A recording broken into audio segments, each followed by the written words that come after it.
something, right? Because I know what the dots are. All I then need to do is change that from a serial data from 3 serial data streams, right? From a parallel data stream into a single, let's say, HDMI digital video stream.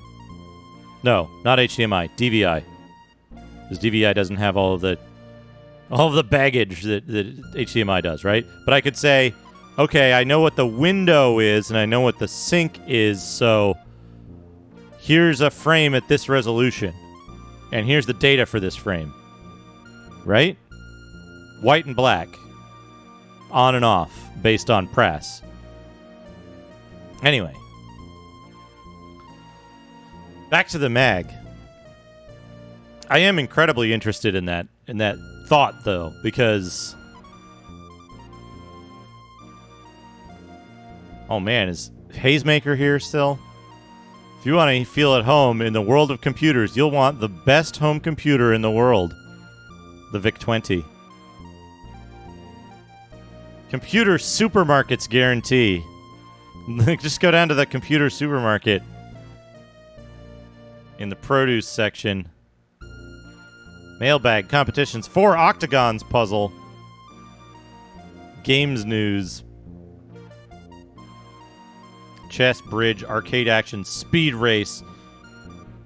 Changing hearts, tank battle, treasure hunt, dragon druggin. It's wizardry against dragon's breath as fantasy finds its way into your pet. Life, entrapment, 3 1K wonders, the bugs, adventure, brainware, kit corner, what's in store, practical programming, soft porn, video screen, sounds, graphics, down to basic reviews, software glossary.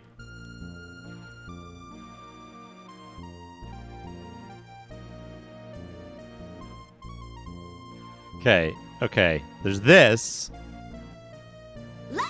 And then down here, Murderfolk. Index dividers, index dividers, index dividers, index. Thank you for the 100 index dividers. Index dividers. Index dividers. Thank you for the 100 bits. dividers. Index dividers. Down here we have hardcore. Index dividers. Index dividers. Index dividers. Index dividers. Index dividers. Index dividers. Index dividers. Index dividers. Index dividers. Index dividers, index dividers, index dividers, index dividers, index dividers, index dividers, index dividers, index dividers. Weirdly loud for a second there. The golden baton. I love the arrow of death with the coffin inside it. 1 clock cycle before window goes low. No fear to predict that. Hard code the number of scan lines into whatever you're using to decode the signal. 1 clock cycle before window goes low. Well, you'd read it into a buffer, right? You'd read it into a buffer, and then your buffer would say, like, okay, I got that. Continue reading over here. Simultaneously assemble this into the next frame for the output, right? So you'd have that in the buffer, and when you see that this goes here and this goes here, read back this far, right? I think I understand in principle what would be done, but now it's like it's a whole language. The Invaders mystery solved. When he was addicted to Space Invaders, will tell you when the little green meanies get a little too low for comfort. It's quite a struggle to clear them off the screen when you only have 1 laser base left.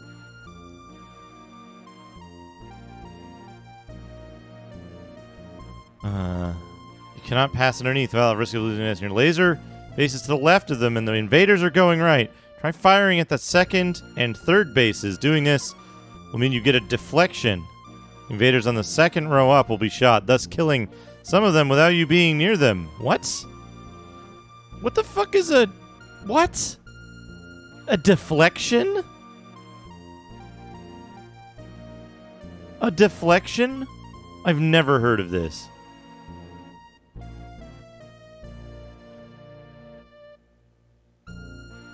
Isn't, it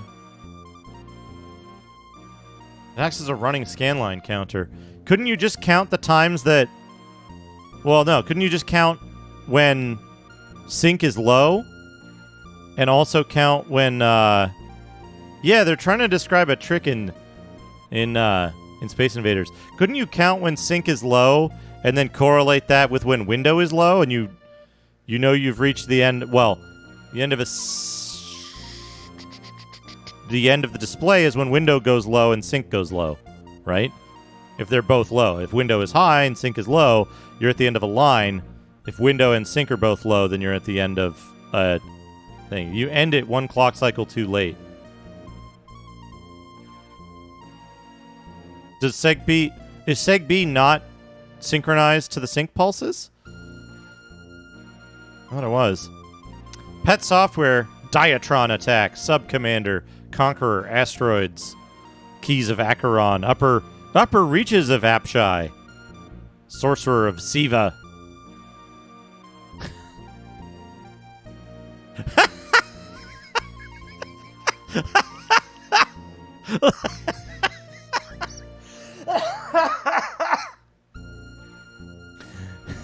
Sorcerer of Siva is a game where you enter a different world where amulets, rings, necklaces, scepters, and, oh yes, a pair of old boots await you.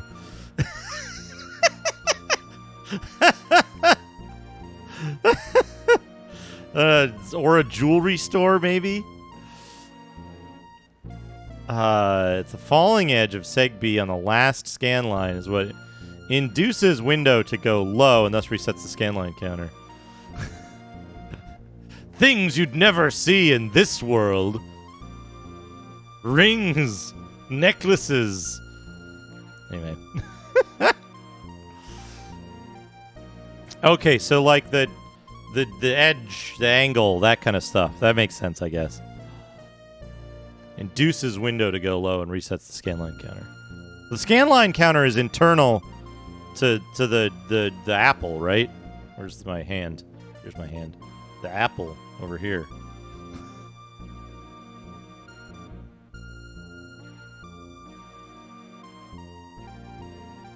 I'm thinking the advantage of having an FPGA is that you could buffer all this stuff and make decisions. There's no Apple IIc game that needs 0 frame latency. So you can capture everything and then make your decision later based on data you already have. So you can do stuff like shifting it, right? Or is that also naive? That you could say like, okay, I know it went here, it went down here, so I know that I know that 10 bytes earlier I should have done this. So here's my complete frame from here to here.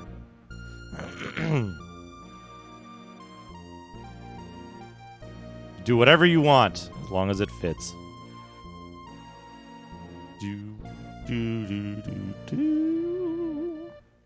I'm just gonna... I mean, video latency on the Apple II is like, there's nothing that runs fast enough that needs it. Right? There's nothing that runs fast enough to be like, oh man, I really got to get that extra 16 milliseconds out of the Apple II. Right? I'd be pleasantly surprised if there's a 60 frames per second game, but I don't expect there to be one.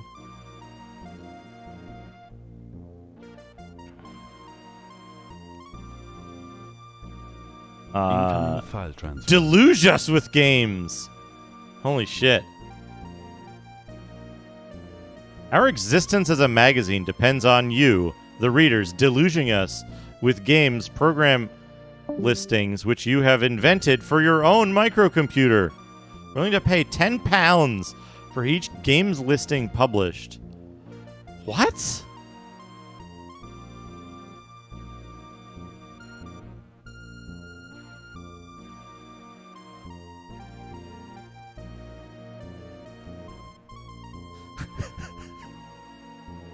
I guess they're talking about... This is Computer and Video Games, issue 3. Folks.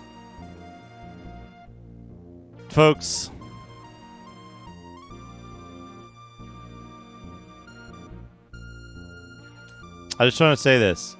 This is good advice for any budding game developer.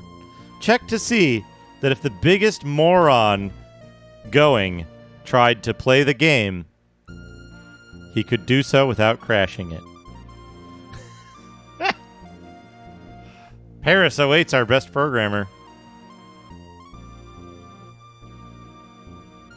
Asteroid belts. Cyanui. Simulates tan. East.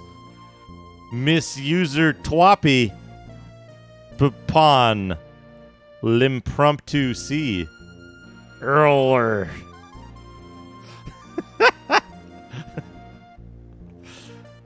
Just assume that crossword puzzles are meant to be read left to right, top to bottom only. Take Tato's invaders prisoner. Know your creatures. Know your creatures out of 3. Oh, man. Look at this creature.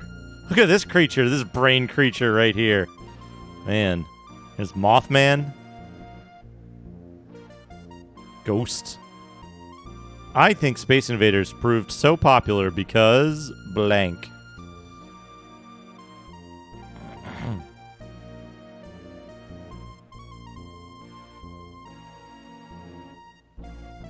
Oh yeah, there's plenty of type-in programs all over the place here. Yeah, the Brainlord creature. Hey, Blue Bolt.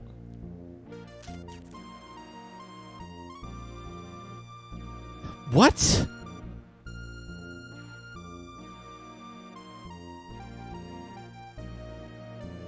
Break up the Gunji bits, which inevitably form at the bottom of a damp mug when you make instant cup soup.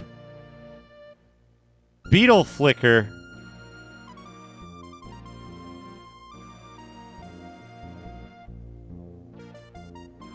What on earth? Anyway. The Atari personal computer. Color graphics, check. Sound, check. Keyboard, check. Controls, check. Games, check. Characters, check. Portability, Programmez. Free manual. Never before have so many computers had so much fun. I don't think I like these computers having fun. I don't like this one, like, airing its taint out like the dude in Nintendo Power.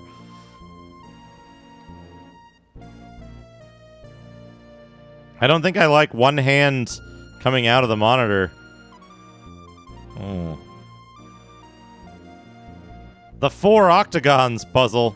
Here's the 4 octagons. Our solution. Oh man, look at this. This is their solution. Printing a lot of CRTs. They solved it. They've just drank the whole thing. Shy the Fox. With a new reward, the new channel point reward, lift something overhead. We'll do that at the end of the magazine before the think.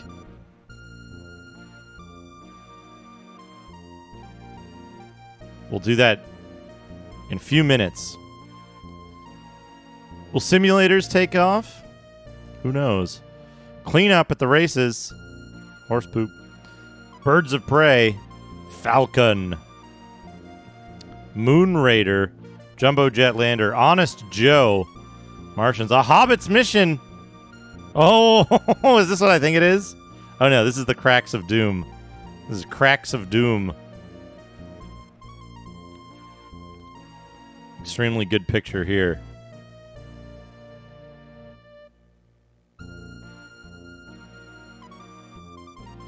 Seasonal sing-song carols.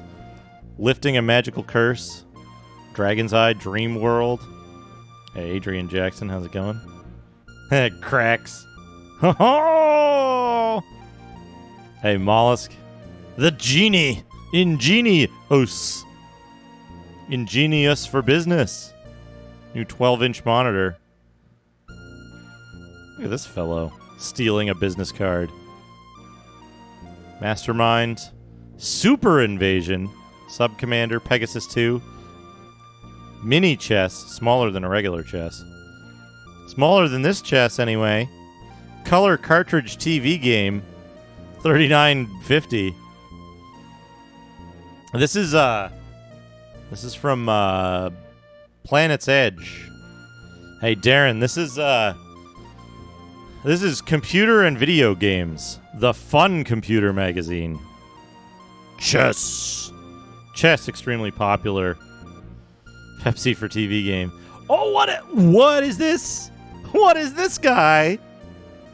Look at this thumbs up robot. How much does he cost? Doesn't say. Bits.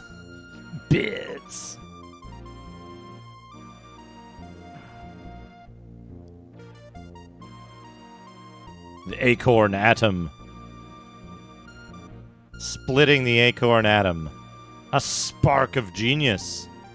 Choppers and tanks for 2. Shuttling off this mortal coil. Oh, Frogger! What's up, Frogger? Oh, what a good Frogger.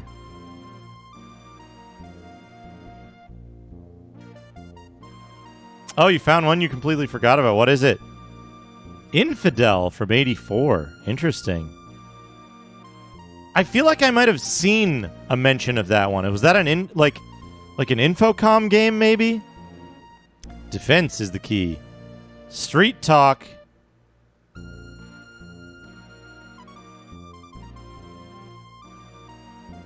Mountain hugging.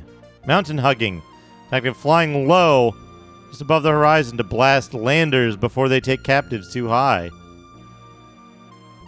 Oh man, Speed Race. What a good king. What a good king. He's not a big fan of that heart. Tank battle. I think this tank might have been on the losing end of that battle. Oh, look at the ASCII tank. It's probably not ASCII. The whatever this is, tank, the text tank. That's a really good text tank. Do they draw another text tank somewhere? Yeah, treasure hunt. Oh man. It's fucking oh no. Well, this is all something different. But this is basically what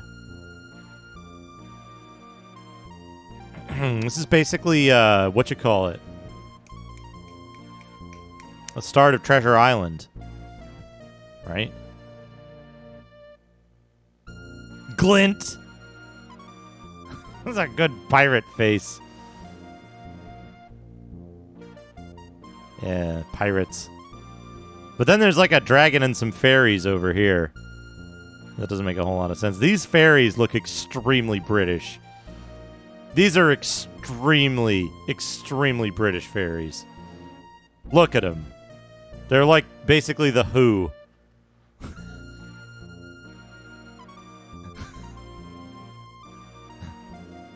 In fairy form.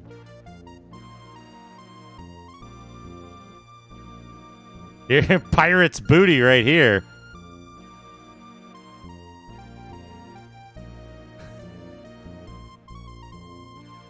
Treasure hunt. The parrot's just eating his hand.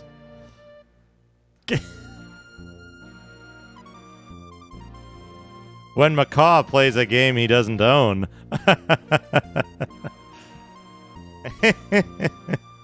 Get it? Get it? Anyway.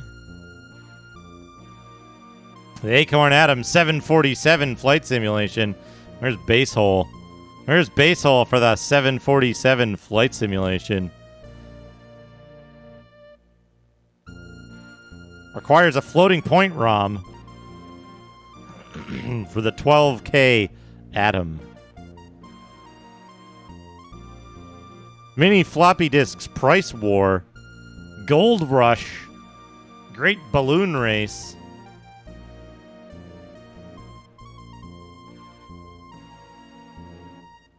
Well, they're fighting over one of those amulets. And probably later they'll be fighting over an old boot. Dragon Druggen. What on earth? In the history of necromancy, had there been such a task, defeating a fiery dragon with nothing more than a hoary old spell for turning snow into sleeping tablets.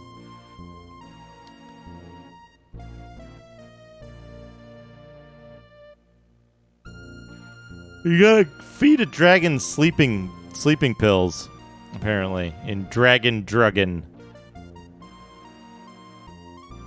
And we got some more Petsky.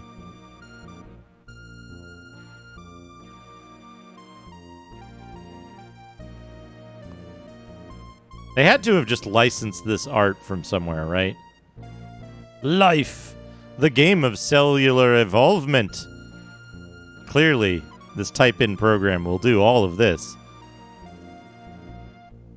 That's a good lizard.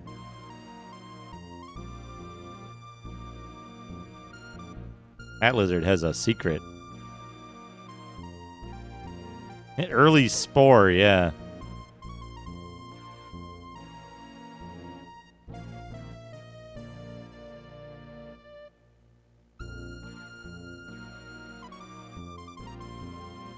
This guy is good. Entrapment. Android attack. Oh, these are good androids. One of them is doing karate. They've got like weird dumpy butts and long torsos. Oh, there's a mole.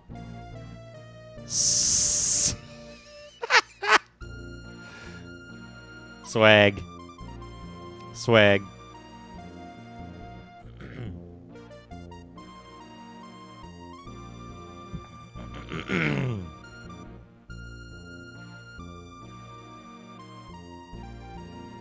What do we got here? VIC-20, the perfect Christmas gift. This is ZX81. Oh, here we go. Here's the good part. Bugs, the bugs. Microcomputer repair kit. Malfunction T Hitch. Snag Jr. Screaming foul up.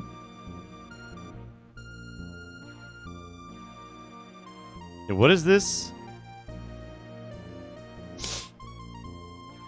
Please leave by this machine one signed photo of Terry Wogan, a copy of Dubrevsky's Symptom Analysis, Volume 1, a Christmas pud with lots of brandy butter and an adamant makeup kit, or else we will do your elves.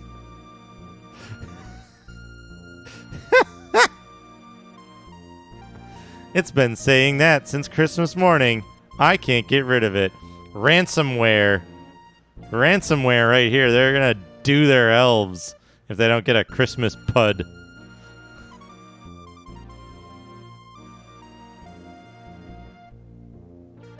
We'll soon sort it out, says the man. Twiddle? There's a blockage of some sort here. Hello. Whisk.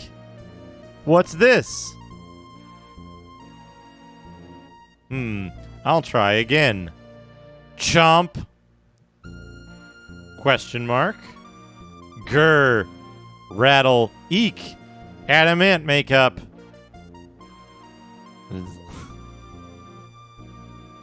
Whatever that is. Memory bin. I told you he'd set the reindeers on us if we got heavy.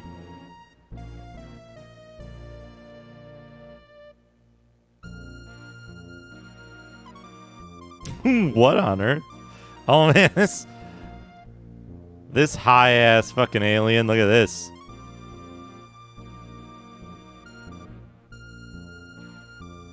Gobble Man. Oh man. Robot Attack, the game that talks. That's a robot that talks right there. Hey, Dr. Tasty, how are you? The Gobble Man. This is good right here. Gobble Man.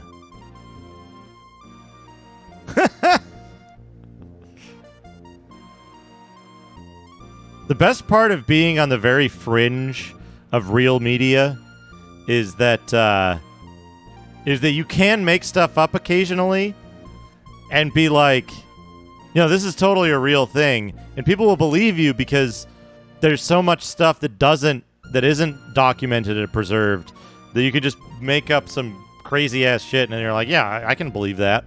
I can believe that exists. Oh, yeah, will you dare the death maze? She's going for that door. The Atari. The 400 and the 800. Win our champagne. Never a crossword. Mind routines. Kit corner.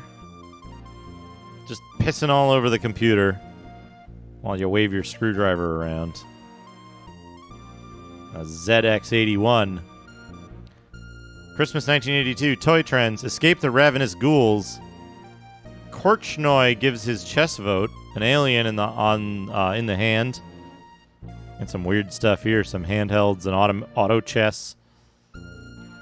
Game & Watch. Pass the time with an octopus. Pick of the Puckmen. More games to watch out for. Bugs with wrong answers. Get to know your bugs. Executing bugs. A bug in your arithmetic.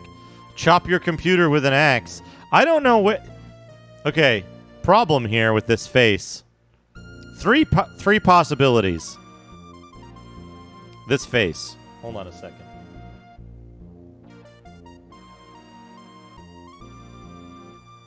I need this. 3 possibilities with this face. But I need to like draw them out.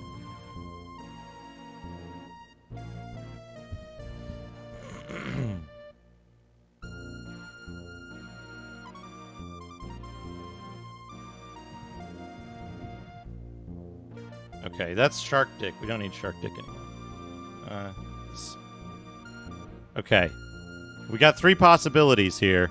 We've got the nose. Right? Let me actually draw the nose good. Right? He's got the nose there. And then he's got... And then his chin is sharp. Right? Possibility 1.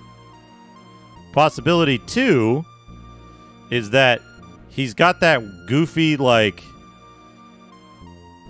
He's got that goofy Dr. Seuss lip. Right? Hold on. PDF. Go away. So we got 2 possibilities, right? We got 2 possibilities already. We've got... He's frowning a lot. Whoa. There goes that. He's frowning a lot. Possibility 2, Dr. Seuss lip. Right? And then... Let's not knock my coffee over. And then possibility 3... Let me clear this. Possibility 3 is that he's got... he's got a mouth... like a sandworm. Hold on. This is hard to draw.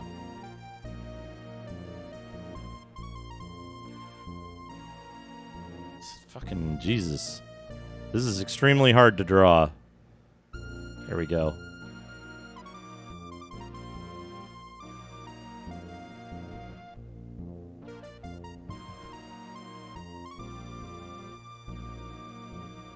Possibility 3.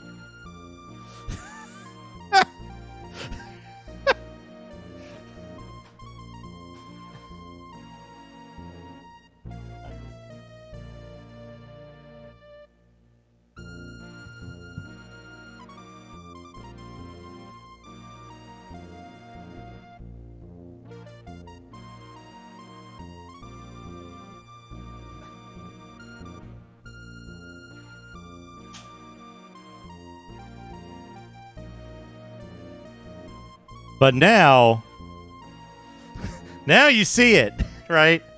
Now you see it, that his cleft, like, his cleft chin that opens up like a sandworm.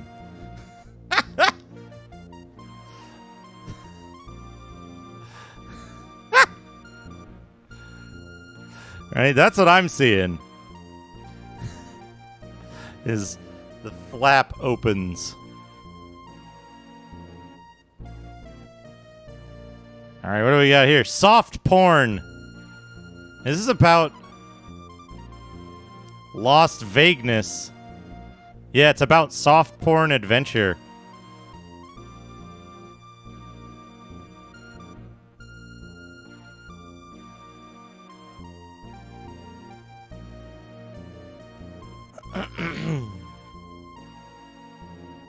Alright, yeah.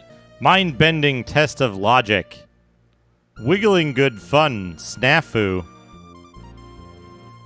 Survival in space satellite attack. The one that will always get away. Fishing. It's a slippery Olympic slope. Electronic trip to a soccer summer. Oh no. Big top bravery jumping acrobats.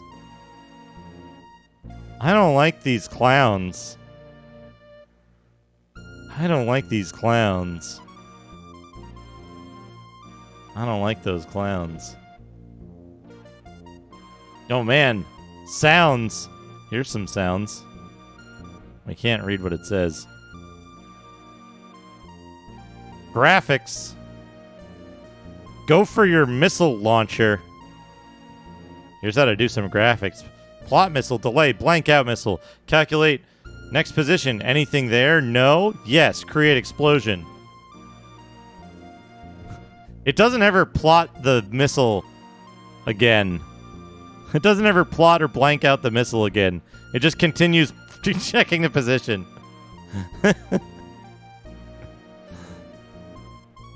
Oh man. Remember to include comments. The art of printing patterns. How to dither. And a dither stuff. I don't even know what's going on here. You're screaming foul up. A loop for I 1, 2, 3, 4, 5. Calculation next I.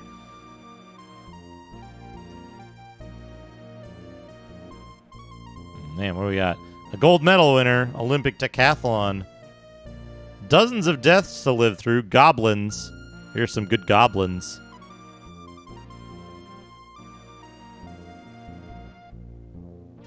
Eat and be eaten. Super Glooper and the Meteorites. No hiding place in this invasion. Super Invasion and Double Breakout. Educational computing.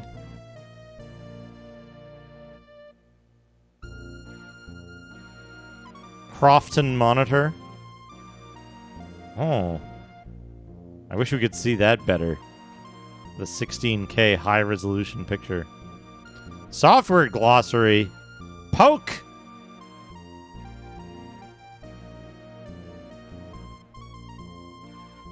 Poke.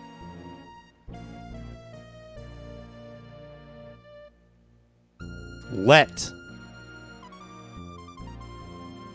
Kilobyte.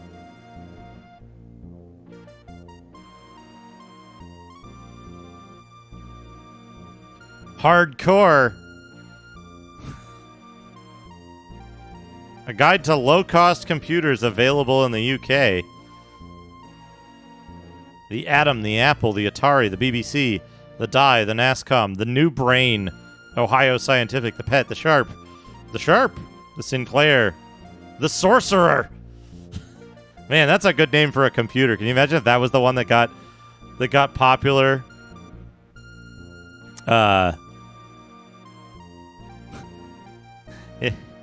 Can you imagine if the Sorcerer got popular instead of Apple?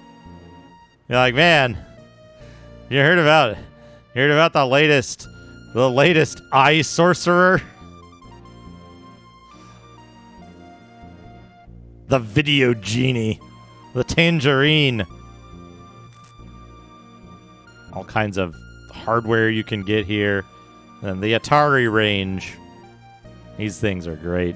The Atari range. Anyway, thank you, Nico Jazz. That is the end of the magazine. Thank you, Nico Jazz, for a little bit of Digimag. Let's lift something heavy, why don't we? Oh. Let me make sure I got proper... There we go. Proper form for this. I haven't done this in a while.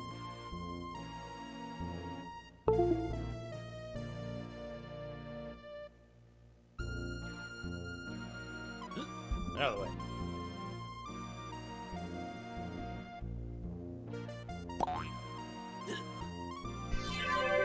Change legs.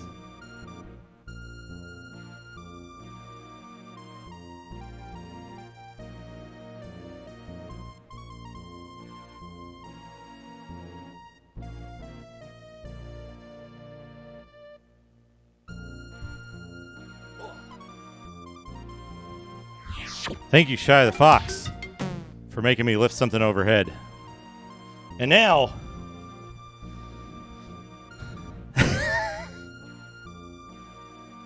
and now, think. It's 20 pounds in kg. This doesn't have a kg listing on it.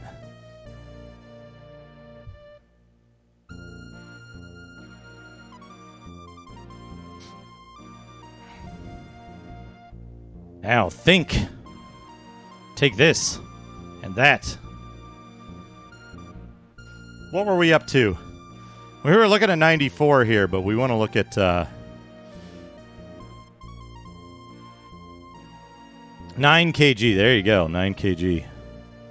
We were looking at 94. We're going to look at 95 top 250. You made a lot of losses. Hey. Doing anything is a gain, right? Even if you're not where you were when you last stopped. It's better than not doing anything, right? You'll get back there. All right, so where are we? Yeah, we're here. We've got a couple of things to add already. We've got abuse. Demo version only? Question mark?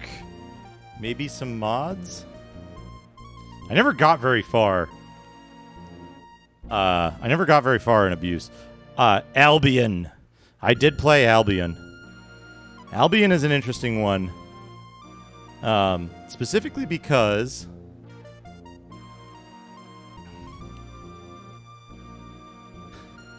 So Albion is a game where you go from space, you land on this planet that's inhabited by super tall, extra, like,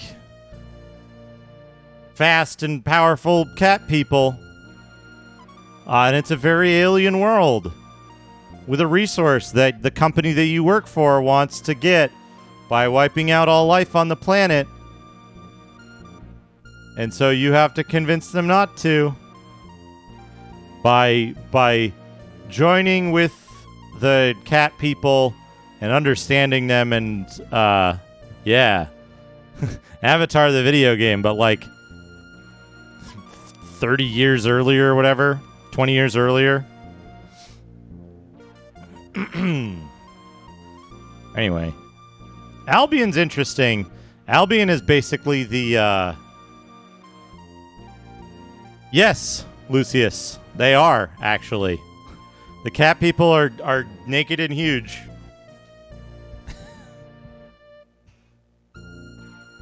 So, Albion's interesting because it's like the,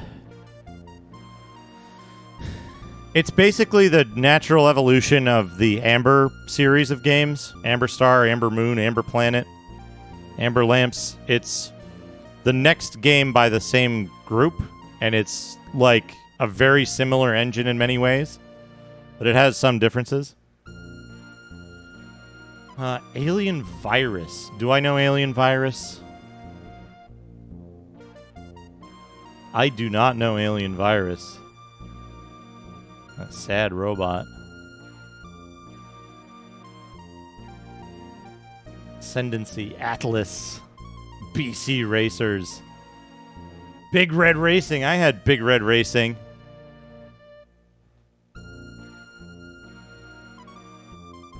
Big Red Racing was like an interesting game. I think it was like supposed to be super edgy, and it had like weird fart sound effects and stuff, but it was like kind of technically advanced. So I didn't play Beneath the Steel Sky at the time, but I remember playing a bunch of this. Just because the racing engine was actually like pretty good, and it supported high res. I couldn't run it at high res at the time, but it was pretty good. Here's Bioforge. Gunstar was talking about a whole bunch. I never played Bioforge. I always kind of thought Bioforge didn't look very good when I saw pictures of it, because I saw this screenshot repeatedly, and I was like, I can't see shit. What are they doing in this? Yeah, it's an interesting looking game, but I didn't really understand the appeal at the time. Bureau 13. Now here's a weird one. I played a like example scenario of this. Hey Bivork, you're back. I had a question for you, Bivork. I already got Blake Stone earlier. I already noted Blake Stone earlier. I had played that. It's on the list. It is on the list. Bivork, do you know what is the encounter on level 3 that's missing from all of the dumps of Wizardry? Yeah, Bureau 13. The thing I remember most about Bureau 13 was like the woman in the weird suit with the machine gun that like you never used because it was a point-and-click adventure. So you just never shot the machine gun. It was never the correct answer to the puzzle. Caesar 2. I remember this. There was a fully accurate simulation of Caesar 2 on YTMND.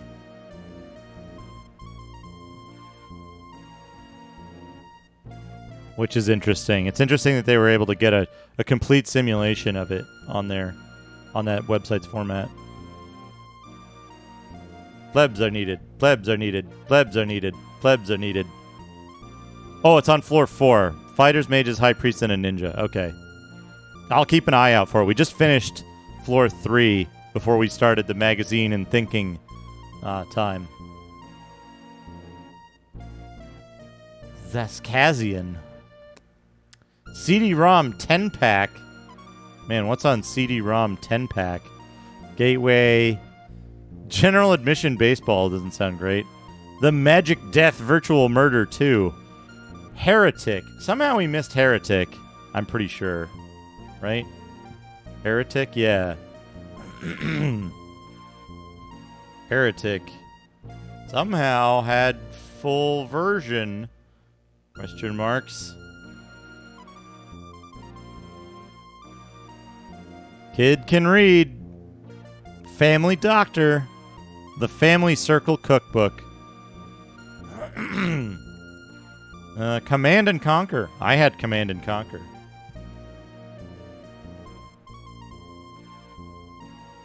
Command and Conquer. I never played Isle of the Dead. Creature Shock. I looked at this before, right? This is not a good game. Yeah. No, this is not. Didn't have Crusader. Lots of people had Crusader. I had a demo of Cybermage. Cybermage Dark Light Awakening. I might have had this demo much later though. Demo of some kind.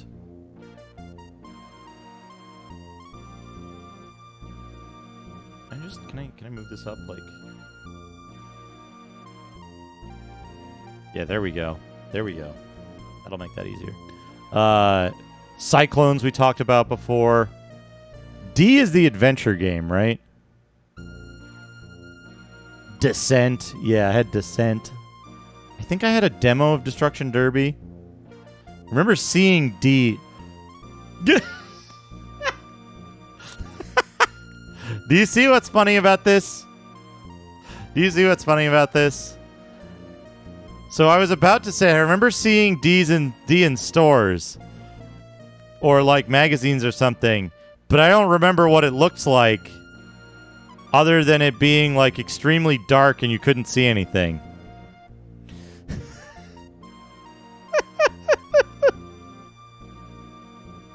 Anyway, Descent. I played a bunch of Descent. Destruction Derby. This isn't the game I'm thinking of, is it? Did Gremlin make this? No. What's the game that Gremlin made?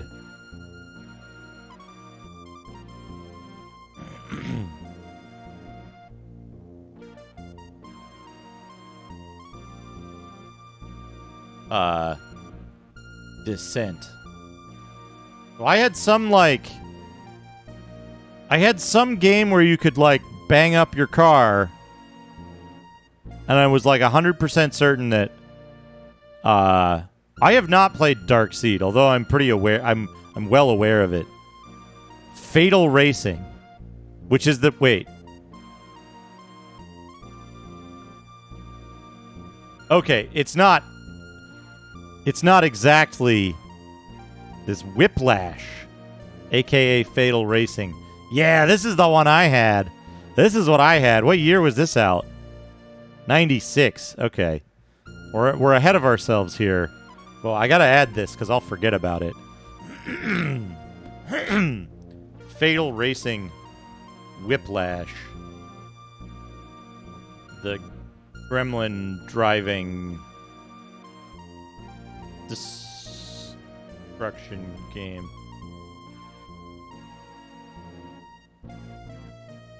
But yeah, this is the one I remember. This is the one I remember. Is you just bang the shit out of the enemy cars and that. But yeah, 96. 96. That's too early, but it's not Fatal Racing. I mean, not Destruction Derby, which I constantly get it confused with. Didn't play the Dig. I think I had moved away from adventure games in general by this point.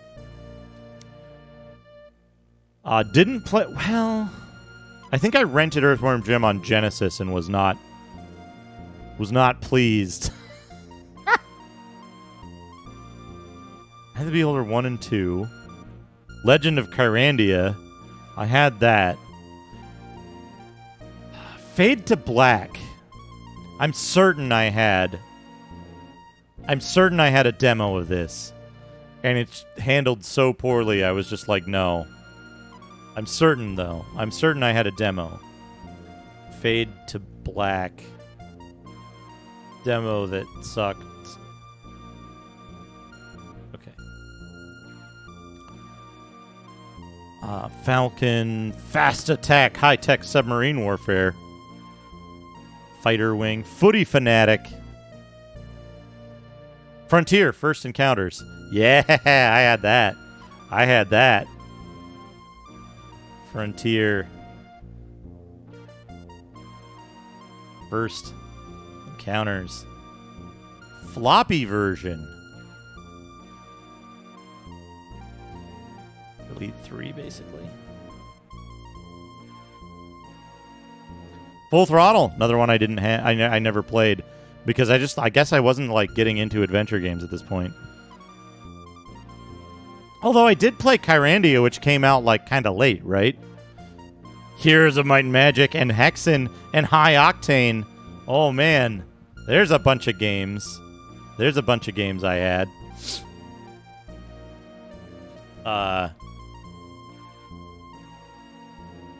Heroes of Might and Magic and Heroes of Might and Magic 2. I had 2 copies of one of these for some reason. I think because the discs failed. Hexen Beyond Heretic. and High Octane. Still have it. Avoid the awful thing that vaguely resembles a banana. Banana. Banana. Banana. Banana.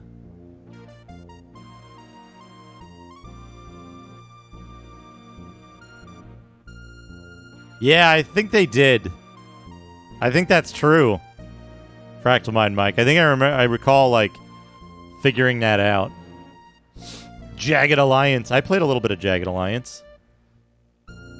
I think I played Jagged Alliance 1, right? That's a game I want to play on stream, actually. Oh, man. Lemmings 3D. Oh, you know what I missed? I think it was Lynx 386. Right? At some point had a friend's copy when I could use it. Sever B, thank you for the 100.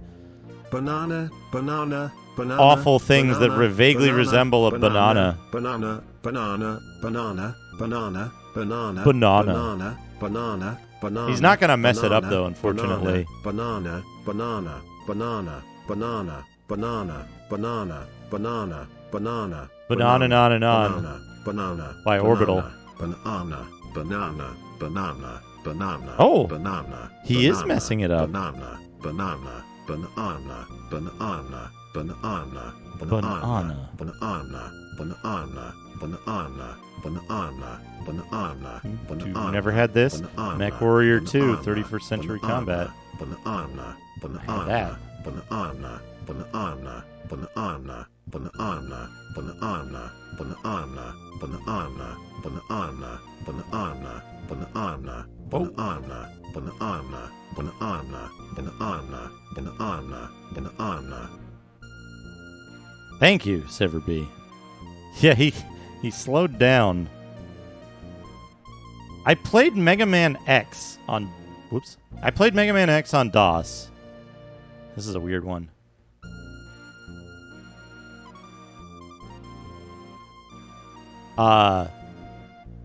On school computer, I thought it was a fake fan game at the time. I thought it was fake. I thought it was some fake thing. Was what I thought. Mindscape CD-ROM Challenge Pack, Body Blows, Falcon AT, Gecko Games, International Soccer and Tennis, Over the Net, VR, Tom Landry, Strategy Football, War Game Construction Set of Weltris. Nope. None of those. Museum Madness. I already got Mystic Towers before. Nightmare 3D, I don't think I played. Need for Speed, I'm pretty certain I didn't play. Right. Yeah, no way. Operation Combat, Pinball Illusions, Primal Rage, Prisoner of Ice. Didn't play any of this stuff. Psycho Pinball, the Pure War Game, Pushover, Quarantine. I think we already got, right? Because that was released prior to this. Yeah, there it is. Renegade, Battle for Jacob's Star. This is a game that I remember seeing a whole bunch of. Oh. But I don't remember ever seeing gameplay of this. I remember I remember stuff like this. But I don't recall what the game actually looked like at all. I think I saw this. Yeah, I remember seeing this. And I never played it.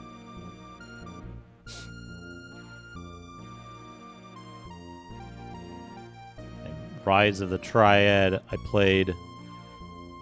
Already got that. Surf City. Life is Feudal. Shannara. Oh, man. Sci-Fi Collection. Hitchhiker's Guide to the Galaxy.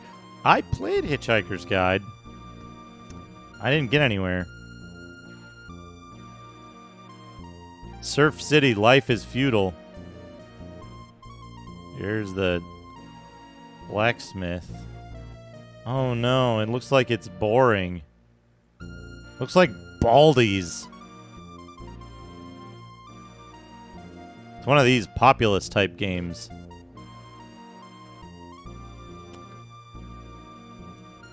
Yeah, this game. I had a demo of this. I had a demo of Shannara.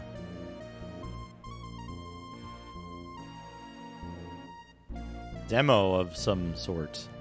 I remember a friend of mine was like, a friend of mine at the time was super into this, and he's like, dude, the Shannara game is going to be so good. Shannara books are so really good. And I read the first chapter one, and I was like, not really into this. I'll check out the game, though. And then the game was that, and I was like, it's an adventure game. Turns out the adventure game is probably pretty good. Settlers. No. Space Quest 6 didn't play it. None of these Star Trek games. Dark Forces I played. Hell yeah, I played Star Wars Dark Forces.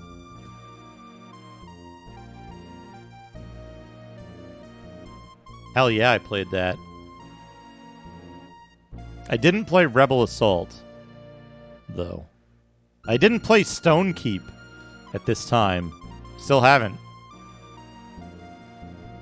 Transport Tycoon. I played Transport Tycoon a lot. Yeah, we got System Shock last time.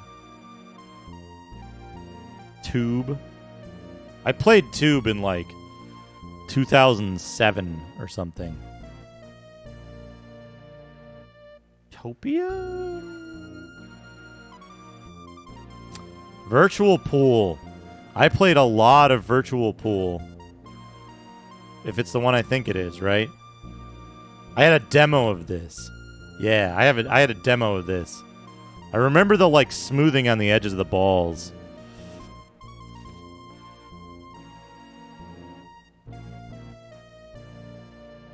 The anti-aliasing. So what was that? That was Virtual Pool.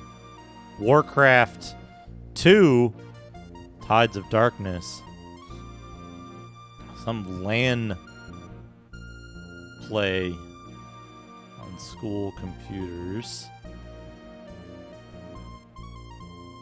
Utopia. What does Utopia look like? Oh, this doesn't look... Oh, I don't like this.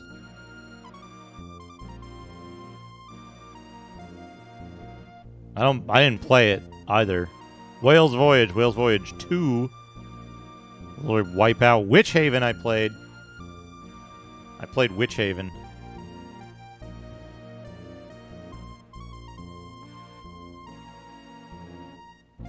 I didn't play World of Aiden Thunderscape. Although, thinking about it, I probably would have liked it. We already got Wizardry, Crusaders of the Dark Savant, Wizardry 7 in there.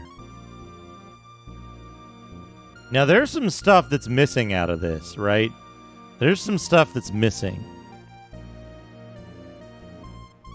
But that's stuff that we'll find when we do the bigger, deeper dives on dedicated streams. When we get into some of this stuff. Like, what was that game called? Where it crashed all the time, but it ran in Super VGA? Deadlock 2 or something?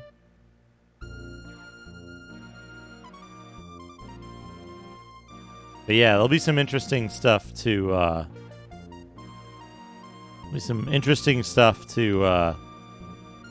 uncover when we do those bigger streams. But there we go. Thank you, Shadrock, for making me think. Next up will be 96, and then we'll have to kind of figure out what needs doing. Yeah, I wish so too, Bivork. Yeah, Deadlock 2, I think, was the game, right? Let me have a quick look here. Deadlock 2. Was it Deadlock 2 or was it Deadlock? Yeah, this is the one. I don't know if this is a DOS game or a Windows game, but it would hard lock my computer, and I would joke about it because it was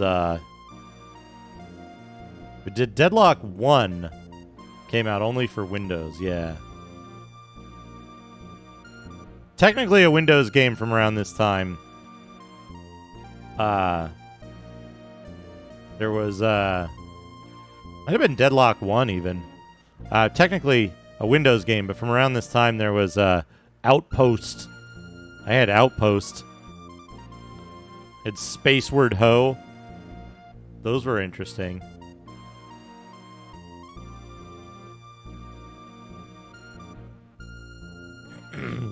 Oh, XCOM Apocalypse. I had that too. But what year was that? 97. Holy shit.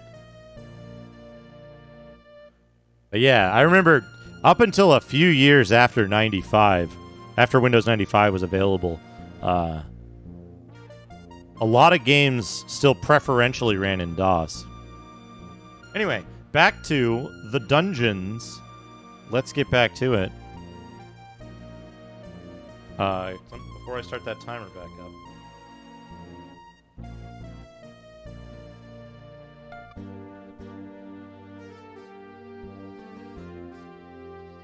Alright, now we can start the timer back up.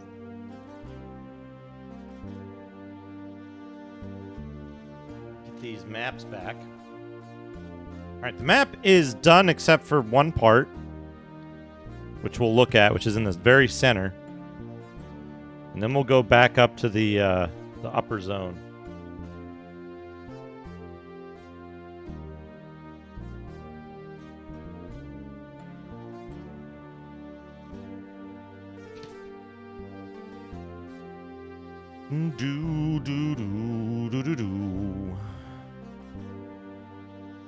Fighters, priests, mages, and ninjas on level 4.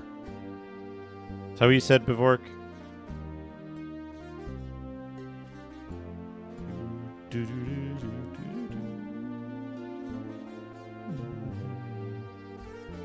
Do you happen to know the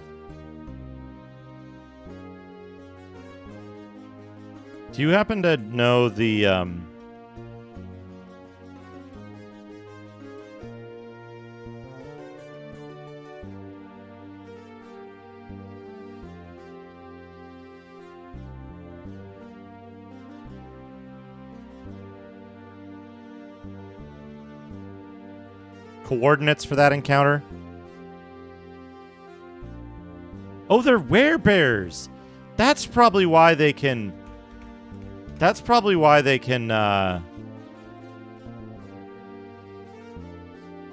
paralyze and shit. Because they're werebears. They were werebears.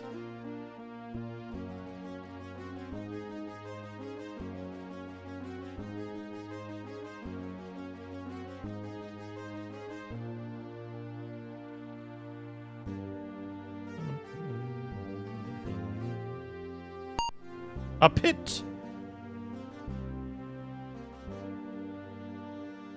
I'm at a pit.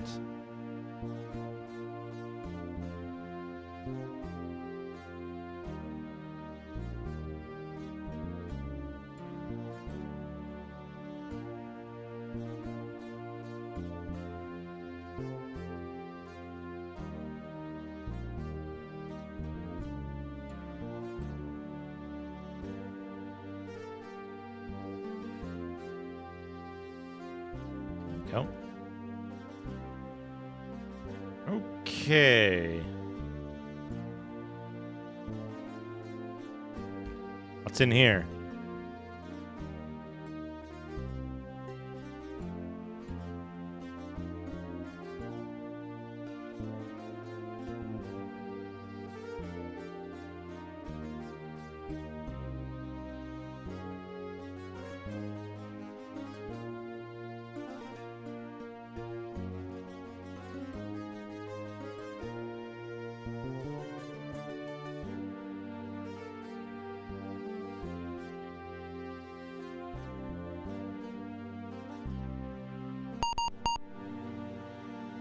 Do do do do do do. 4 rabbits.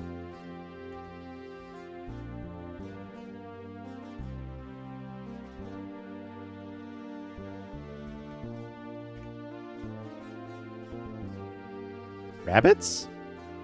The coordinate system is 0 is bottom left. The game's actually pretty helpful about that. 0 is the bottom left. And 1919 is the top right. Because when you use Duma Pick, it gives you coordinates in north and east from the castle stairs.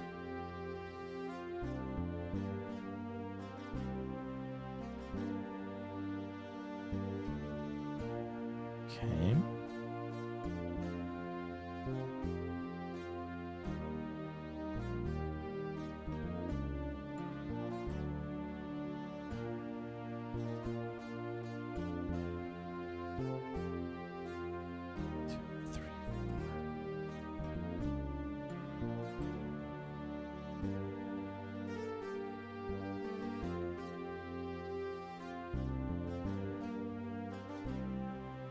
One, two, three.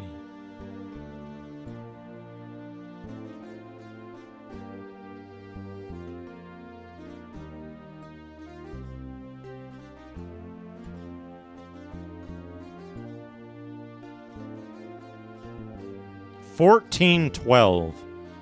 Okay.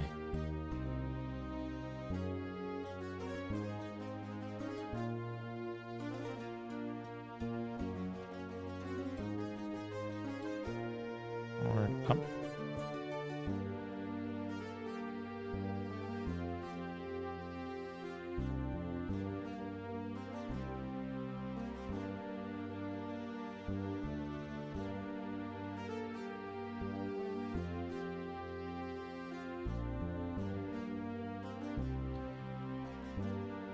All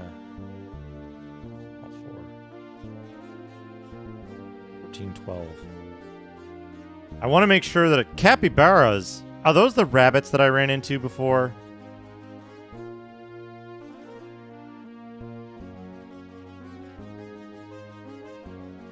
Just hanging out in the dungeon. Being aggressive and attacking. As capybaras are known to do. Known aggressive species, capybaras.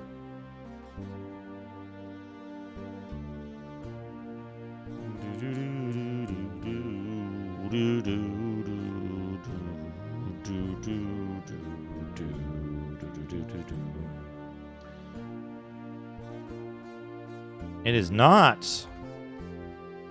JMax, it is not actually from a D&D game. It is from, you might know it from the Sega Genesis port of Might and Magic 2. Yeah. The Sega Genesis port of Might and Magic 2. Okay, so this is just an empty room.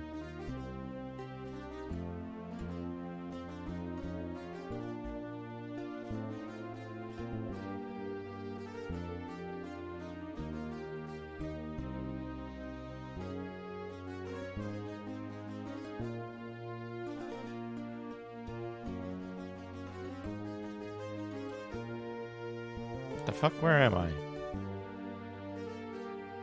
Yeah, here, there.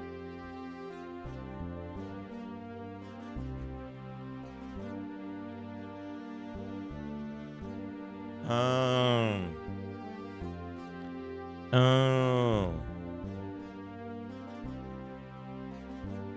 That's one way, that's one way. This is one way. All here.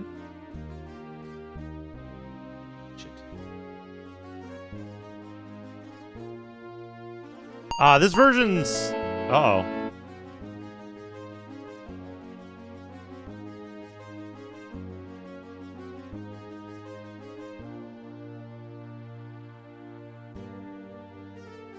This version...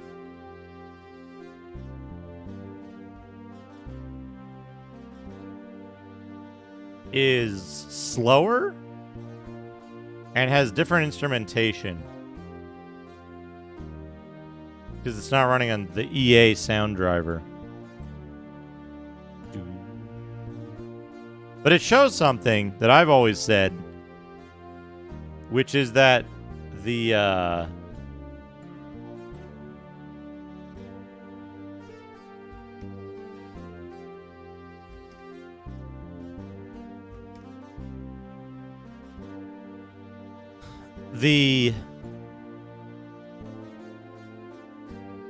compositionally, the soundtracks to most EA games on the Genesis were good.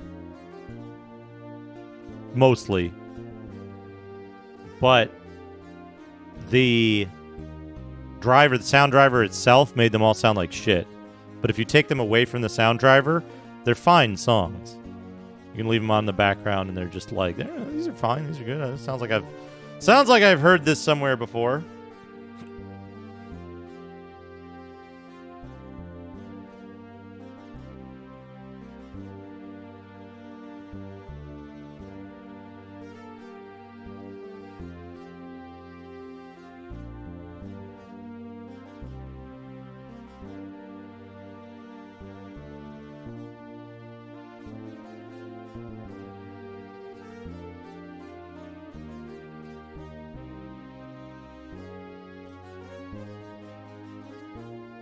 What?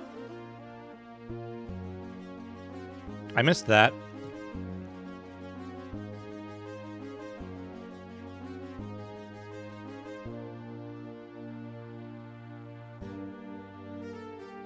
It's the elevator.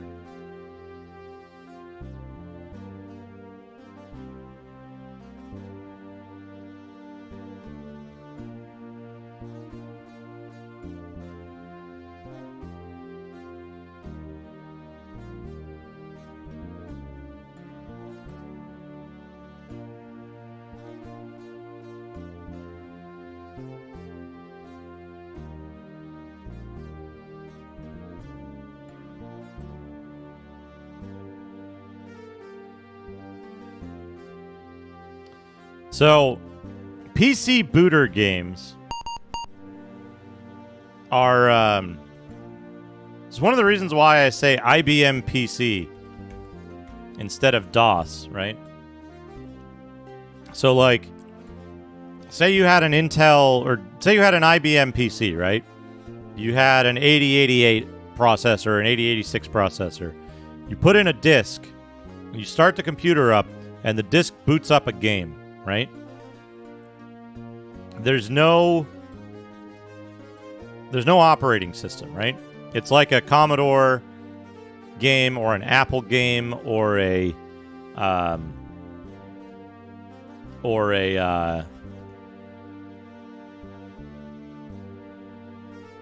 Amiga game sometimes, right? There's no disk operating system. The computer boots straight to the game. And those are PC booter games because they run on IBM PC hardware, but they don't run on MS-DOS. They don't run on a disk operating system at all. The game itself runs without an operating system on bare metal.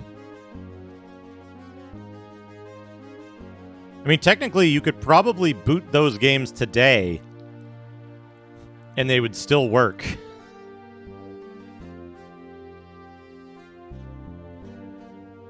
Did I just get...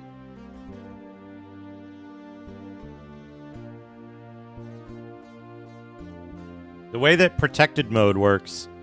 Protected mode? Real mode. The way that real mode works on the IBM, on the x86 architecture is very interesting.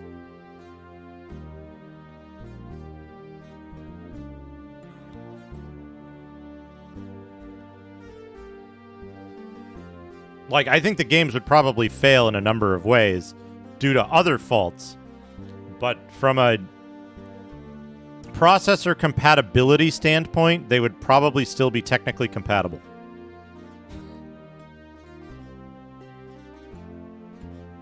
As all Intel CPUs, as far as I know, still boot into they boot into real mode before passing off control and switching mode.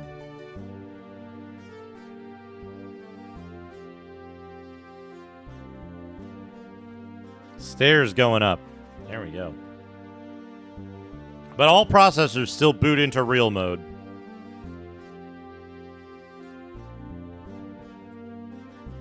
Well, not all processors, but all Intel x86 based processors do, supposedly.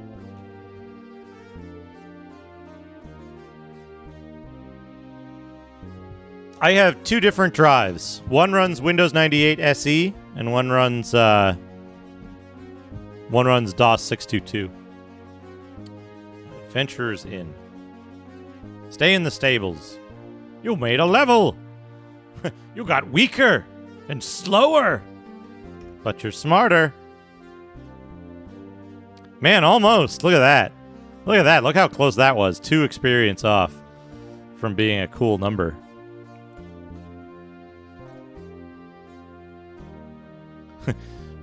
You gained a level. You got stronger but dumber, less lucky, and less healthy.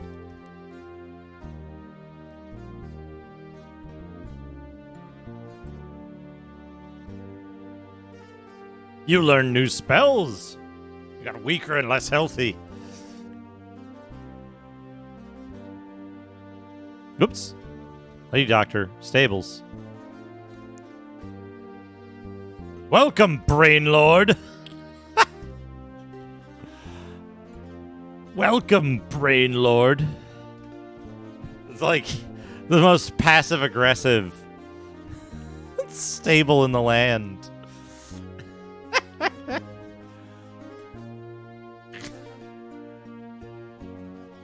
just like, you go to the inn, and they're just like, they're just extremely passive-aggressive and sarcastic to you. I like that idea.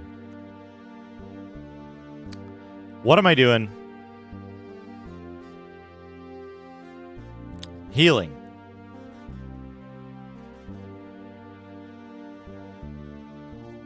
Yeah, hey, Spanx McGee, yeah.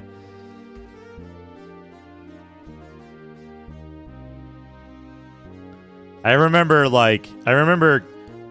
rolling up, it was Wizardry 7 for me. Rolling up characters for hours and then getting like 20 steps into the game and being like, I can't beat this fucking first encounter. I can't do it. I'm screwed. And then I figured out like what you're supposed to do, but Wizardry 7 is its own beast.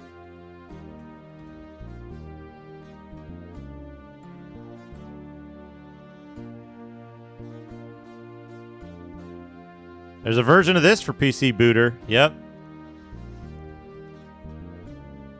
You cannot cast it.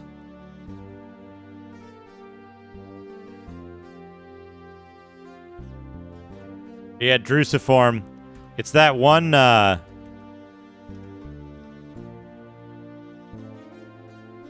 one encounter with the Foots where you just get owned every time. Yep. Ultima 3, Exodus. I never got very far in that. Because I didn't know about the level up thing. The level up thing. Where, you had to go get the mark, but you didn't want to level up until then. Because it would just make all the enemies stronger, and you wouldn't be able to beat them, and the experience and the treasure was the same. So you just really wanted to grind the low-level enemies and not go talk to British. Until, later. I didn't understand that. I was like, level up! Hell yeah, level me up right now. First thing.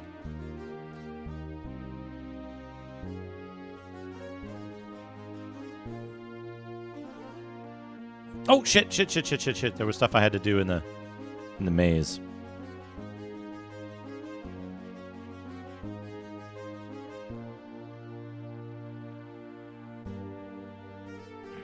Ha!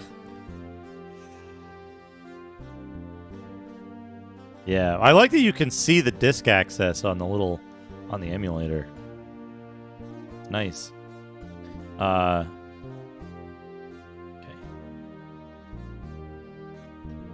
Do. You've got nothing.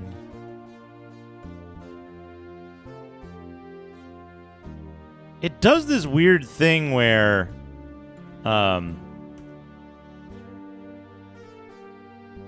it like, it gives items to random people in the party. It seems like when you open a chest.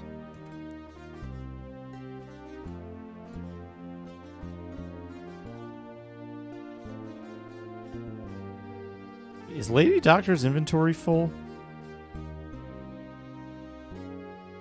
It is, because she got another sword. Interesting. Interesting. Hey, you want to identify my knobbed stick?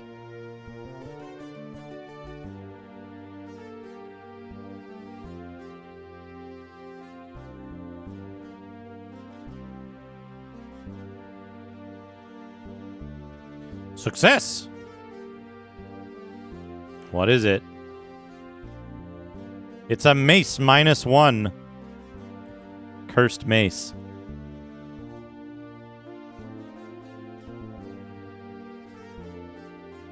Long sword +1. Trade to 3.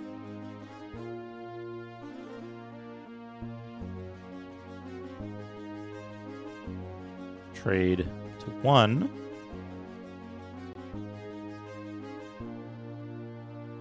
Well, that's awesome, your mom. A lot of that stuff with the floppies especially.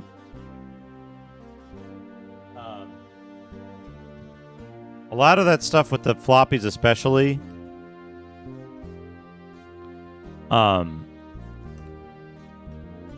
Check to see if that stuff is preserved. Because even if there's only a chance that your floppy still works, if it's not, if there isn't a like high quality,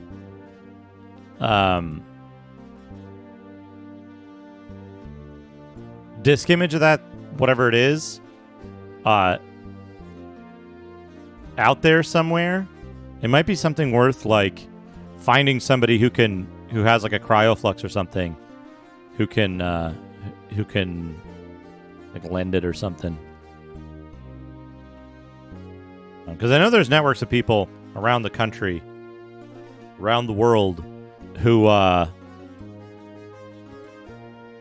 have the equipment to make disk images, and if there's people who are like, hey, I got a stack of floppies. Can I come use your thing? Can you digitize these if I drive the couple hours over? And they're like, yeah. But depending on where you are, that kind of stuff.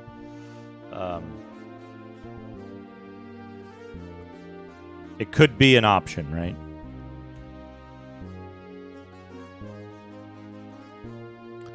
Yeah, remember when... Sell an item. Mace -1. Anything else, sire?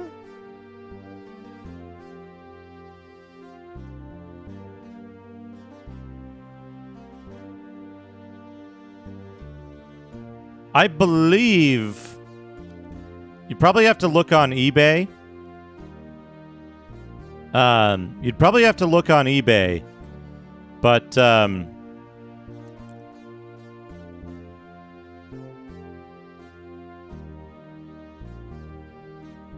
there's a pretty good possibility that you can find a high-quality floppy drive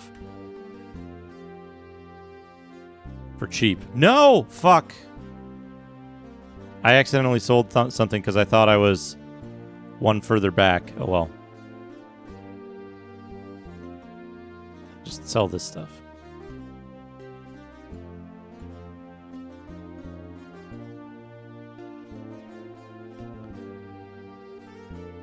Like, I think you can...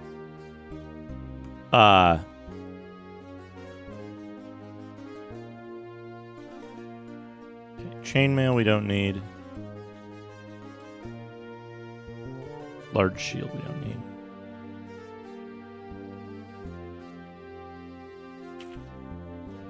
But there's particular ones that you do want to sell an item? He's fine.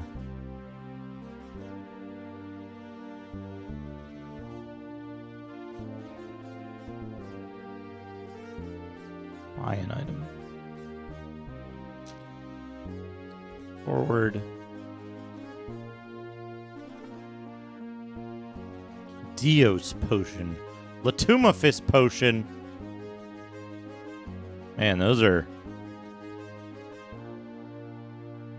rough. Longsword, short sword, mace +1. Staff of Mogreth. Breastplate +1, shield +1, chainmail +1, leather +1. Scroll Batios, staff +2, jeweled amulet, potion of Sopic, copper gloves. Yeah, there's a bunch of cursed shit that's supposed to be in the... Or tuna fish potion, yeah. Do, do, do, do, do, do, do, do. Okay, that's the trading post. We're done trading. We're going to remove everybody from the party.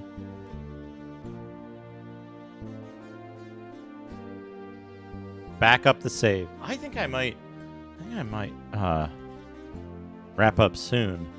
Yes, Soppy, I have not done Duke development today. I assumed people were using their points on the lower cost stuff. Leave the game. But I want to do a full development stream soon as well. That's something that I want to do. Okay. Left the game. Cool thing is...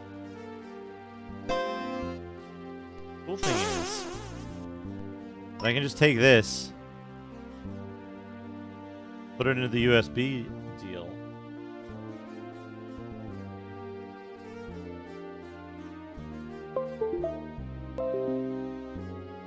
Oh yeah, JMax. I'll boot that up in just a second. Let me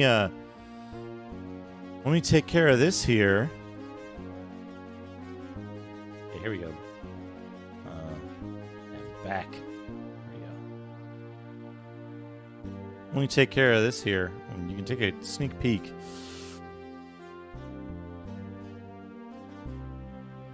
I just want to make sure I'm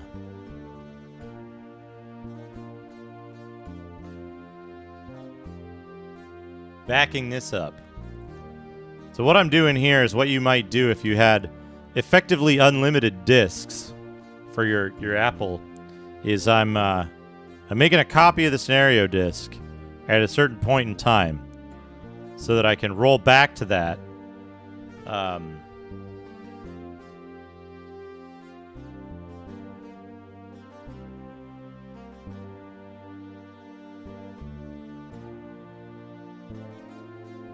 If anything goes horribly wrong.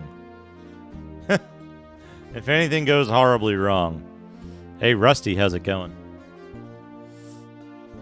But yeah, let's we'll pop over to probably Doodad Time has the stuff in it, right? I think.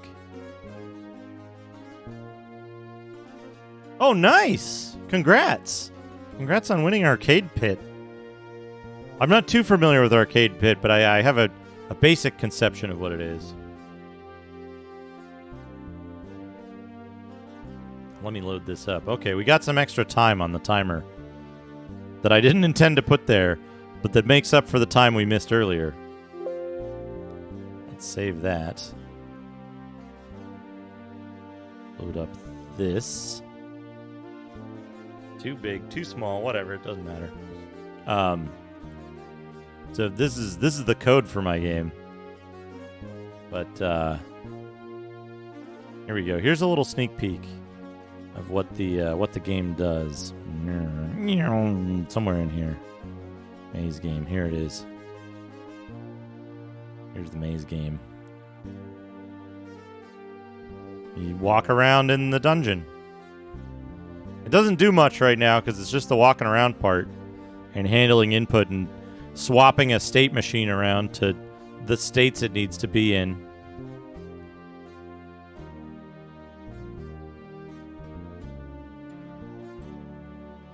But, man, here it is.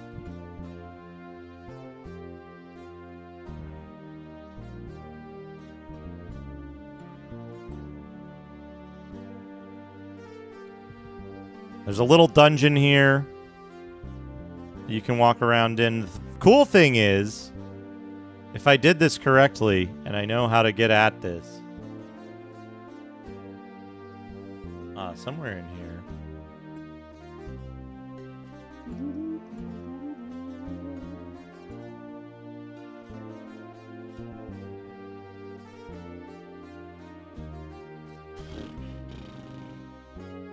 How do you do this?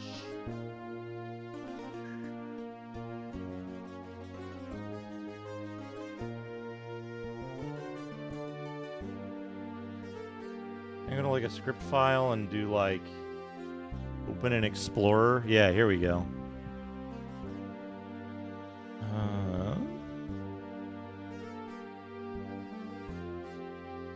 Data files? Yeah, here it is. Yeah, so check this out. You saw that little room we were running around in, right? Check this out. What I'm gonna do here is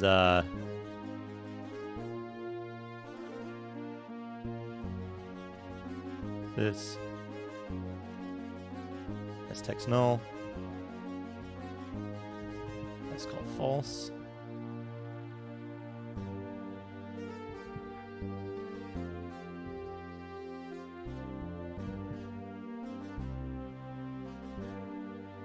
I gotta write some JSON by hand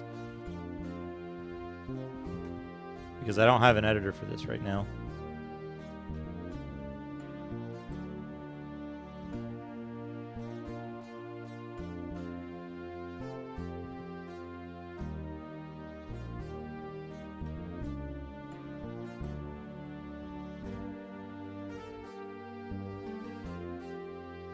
So, if what I did worked correctly,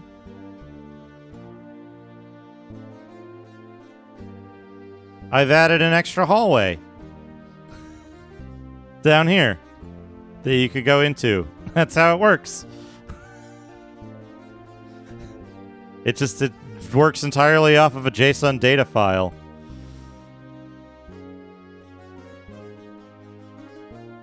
So, I think that's a huge benefit to the way I've approached this.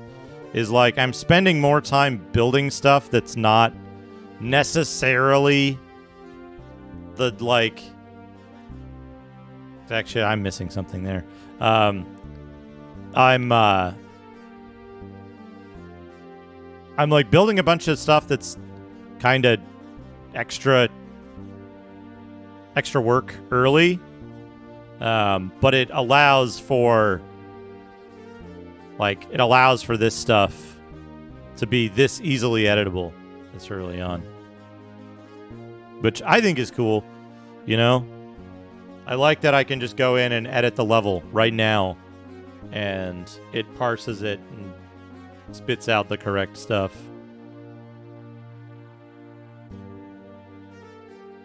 So, ideally, if I build all of my stuff to that paradigm, then when later on when I get ideas and I go, hey, I want to add a new ability, or no, I want to add a new character lineage, right? It'll be Lizard Man. I mean, Lizard Man has a special ability that I haven't made yet that they spit acid. And all I got to do is go in and edit some JSON files, and all the structure for all of that stuff exists, and I can add lizard men that spit acid as a player race, as a monster race, as a whatever, right? I want to add a new character class. I want to add Gunner. And the Gunner uses a special type of weapons that don't exist yet. All I got to do is just add that in, and it's only editing data, and I never touch code.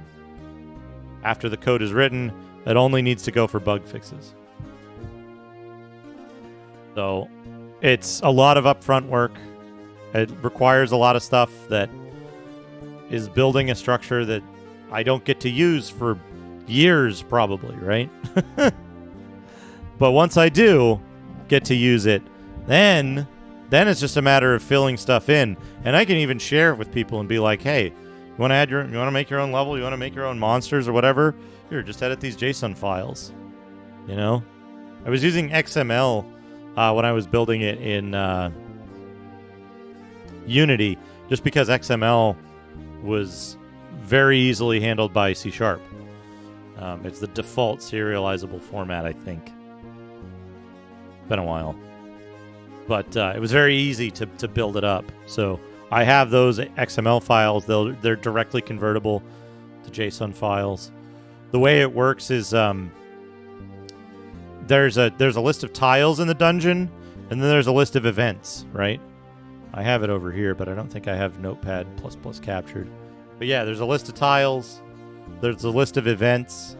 One of them is to display text that says "Hello World." One is to display text that says "Combat." Actually, no. One of them is an event type of combat.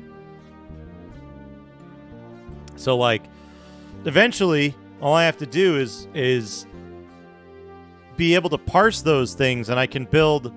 My goal is to be able to reproduce anything that was done in Curse of the Azure Bonds. I want to be able to do in my engine, and then start working on that, with the exception of like wizardry type combat, where you get a picture of an enemy, you fight the enemy, and the enemy dies. They have a death animation, that kind of stuff, but not like the strategic combat. But in terms of like display a picture with text, display a picture without text, display some text and don't pause the game for it, display some text and pause the game for it, display a big picture in a different UI, automatically move the party from one place to another to trigger a chain of events, possibly. Turn on and off random encounters during an event. Force a specific combat encounter. There's a whole list of stuff that I need to do, right? And if I can reproduce all of those things in my little engine under Game Maker, then I can build on that framework and just build the engine up, which is going to be build the game up, right? Which is going to be the fun part, but that's a ways off. That's a long way off. And in the meantime, I can practice my art skills. I can practice working on sound and music, so that by the time I get there to generate the content, I'll be able to generate a decent looking game. Oh, something else while we're here. Speaking of merch ideas time, I had this idea. I don't know who would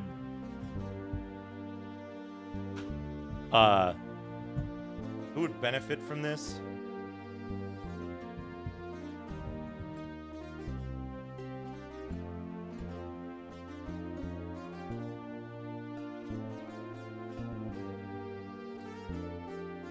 Where did this go? Krita keeps hiding my stuff and then asking me if I want to recover it when I boot it back up.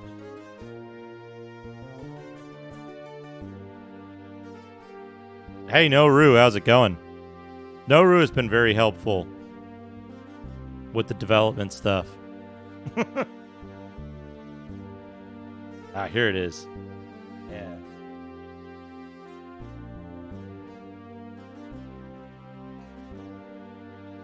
Okay, yeah. Yeah, here we go. So I was working on this. Now that's a picture of Bungle with disturbing long ears that I don't need. We don't need a picture of long-eared gremlin Bungle anymore. No, I was just showing it off a little bit. I did show off something you might want to see though. Hold on a second. I'll boot it up. I'll show you. Something that I wrote a while back, but just never showed on stream, really, was I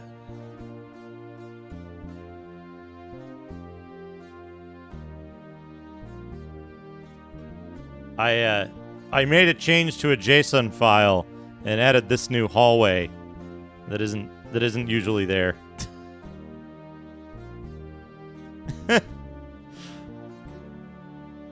Because it's all just the dungeon is just a JSON file. That part works. That part works lovely.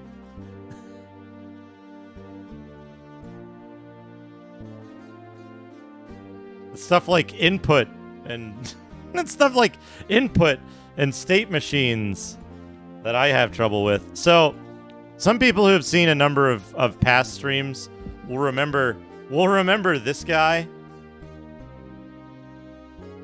Remember Gripper? Remember Gripper? So what I want to do is I want to make a Gripper. I want to redraw the Gripper art.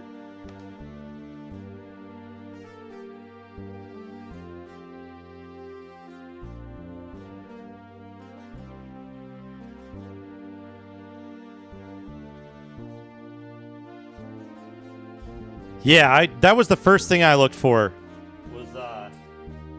That was the first thing I looked for was what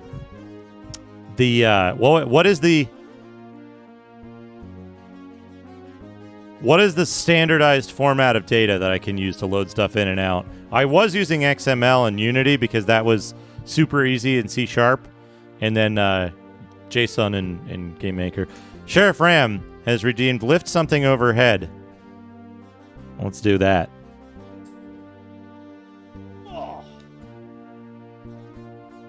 This time we're gonna do tricep extensions this time.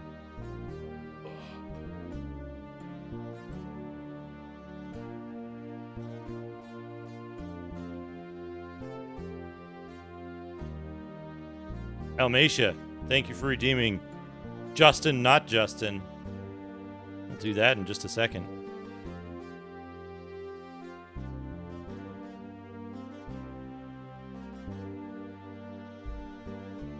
Thank you, Sheriff Ram. Yeah, Muscle Russell. Yeah, I think I managed to avoid that. I think so. Where is this? We'll go to Amy. We were on Brian. We're going to go to Amy.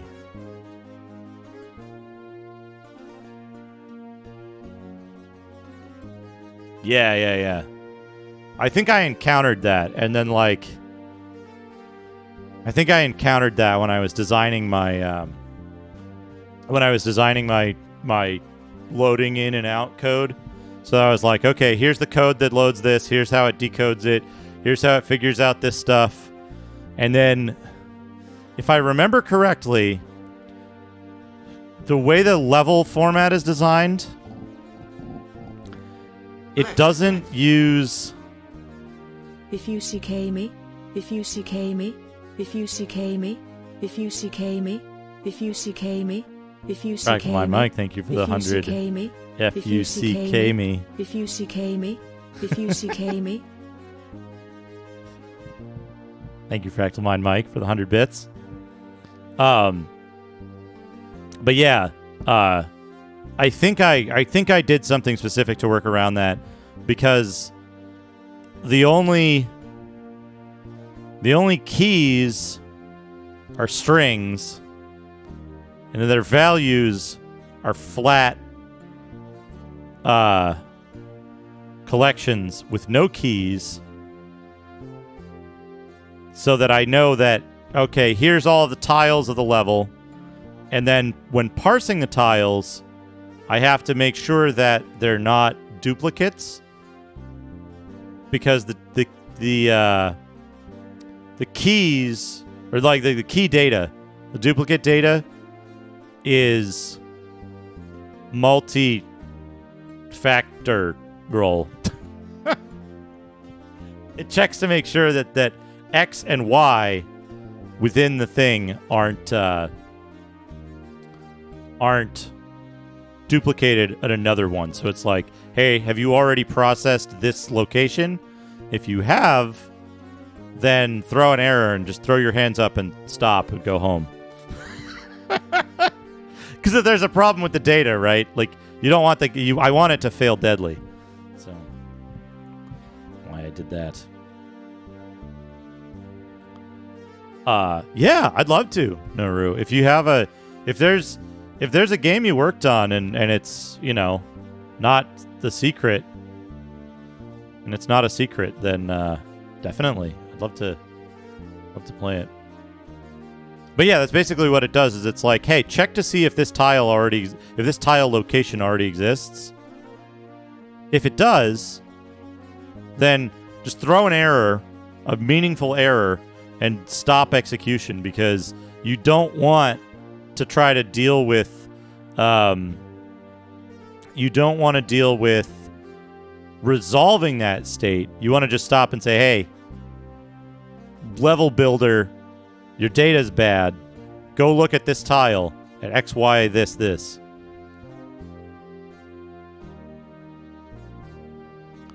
I'm not super familiar with the business end of publisher phishing, but 10% sounds like pretty decent, right? Sounds pretty decent to me. Like, that's a pretty hot lead. Yacht Club loaned you some of their IP. That's good. Yeah, that's good. But yeah, I'd love to check it out if it's not like, you know, NDA stuff, and I can throw it up on stream. I'd love to give you the free publicity as well. You know, the more people who know about something, better chance that it'll be like, hey, yeah, I heard about this. So, always happy to help out, as long as it's not like something that would violate my content policies. Yeah, you play as a gigantic genital who shoots out slurs. You're like, maybe not that. Maybe I won't play that. But, free idea, folks. Don't give me credit if you end up making that game. But, yeah, hit me up on Discord. Absolutely. Oh, that reminds me. On Wednesday this coming week, I think it's going to be Wednesday. I got to check. I got to double check the dates. I'll put it in Discord. It'll either be Wednesday or Thursday this coming week. There's someone who came in here earlier. Friday, I want to say. There's an indie game that...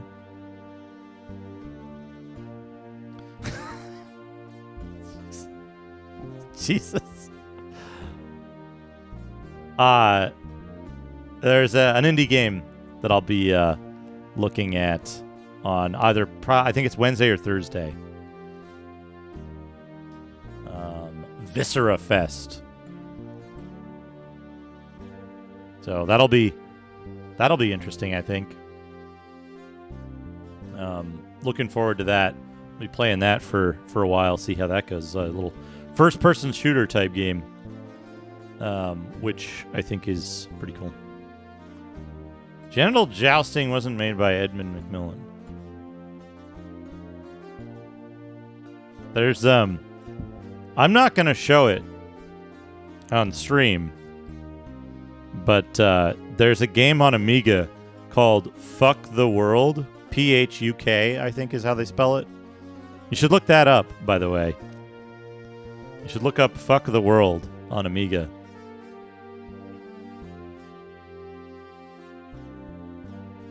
That's a game. That's a real game that exists. A giant lady part. There's Does anyone here ever read the comic, the web comic, Butter Safe? Butter Safe. There was one Butter Safe comic where there's like two like stick figure dudes, and one of them is like making fun of the other dude's bike or something. The other guy's like, hey, shut up about my bike, or I'll punch you in every genital you own. I always thought that was pretty funny. I thought that was a pretty good line. The guy, the other one, the insulter, starts to protest. He's like, but, and then the second character, the owner of the bike, just repeats it, but one speech bubble at a time over several panels as he leans in closer. It's very good. It's a very good comic. I recommend you go read it. What am I doing now? 5.5 hours. We finished floor 3.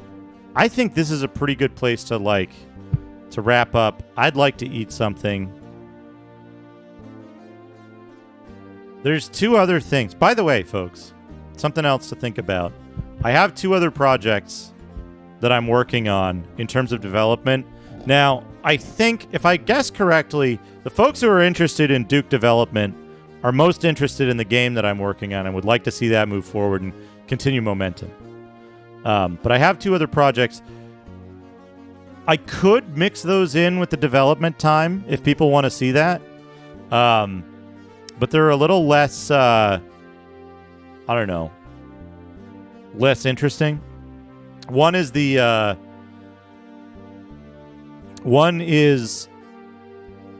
switching script that I use for managing OBS that switches what inputs are what, so that when I go to the NES, it brings up the NES, so it connects to this thing and switches this input. It sends a signal through this IR transceiver to the OSSC.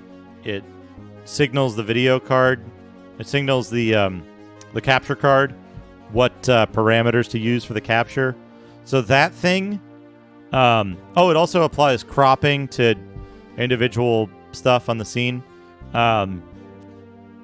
So that's a Python script that runs in OBS. And what I need to do is I need to update that script so that it is more robust and handles errors correctly and doesn't leak memory and doesn't cause an OBS crash on exit, which is a gigantic refactor of a lot of code in it. But I could put that on Duke development as well. But I would want to hear back what people think, because I assume people like seeing the game stuff, and the game development is the most relevant to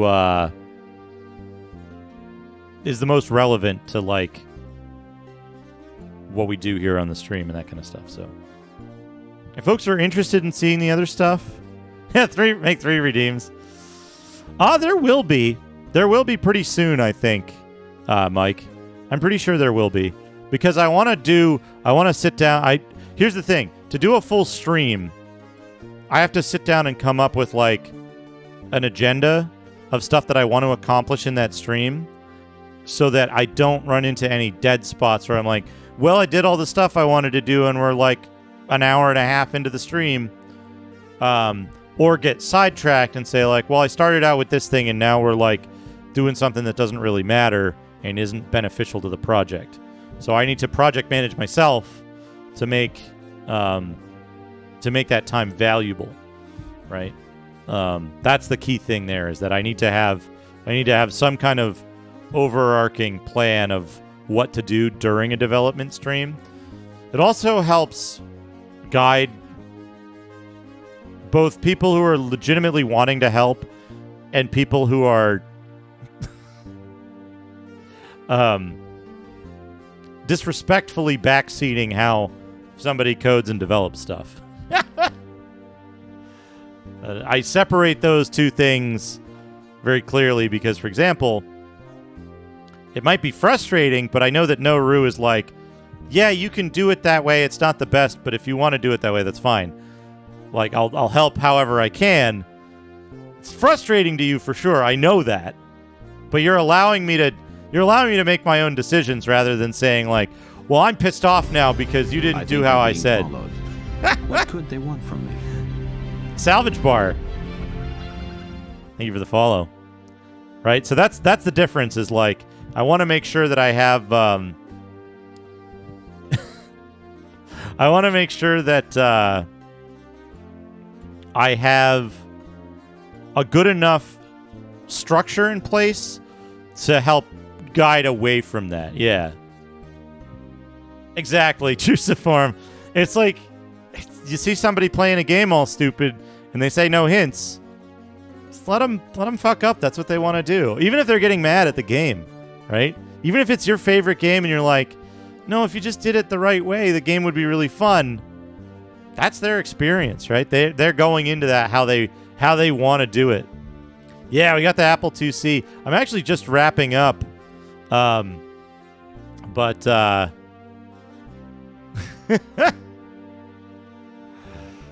Actually, wait a second. Destroy a document. Chubo wants to destroy before we wrap up. Under the wire. One thing I was going to say, is anybody here, is there anyone here who is a developer who knows how to work with FPGAs? Like the RBF or whatever the heck it is? Does anybody know that stuff?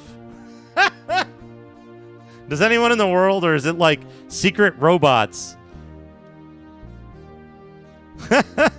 Secret robots that just publish all the Mr. Cores. Aliens from outer space who don't really exist. No, I'm kidding. There's a bunch of people who do fantastic fucking work, and they're very real. Jotego and Sorgalig is very good at what he does, but he has some ideas. Anyway, let's destroy a document. Sheriff Ram, can I poke you on Discord about something?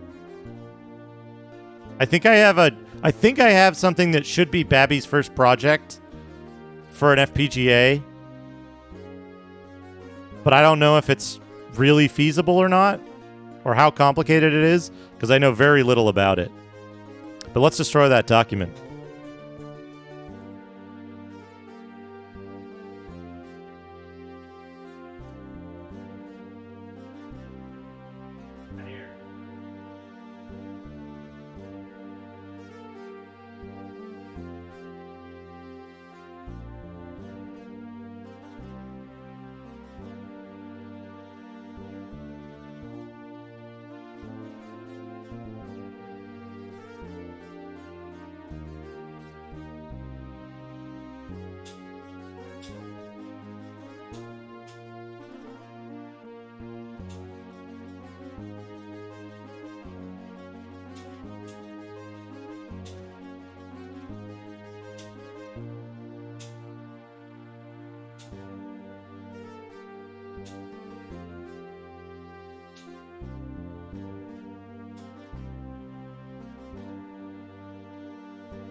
Chubo. Thank you for having me destroy a document. This was a rental price increase notice from like 5 years ago. Some kind of water and power bill from 5 years ago, and a second one from around the same time. 2 old bills and a rental price increase notice.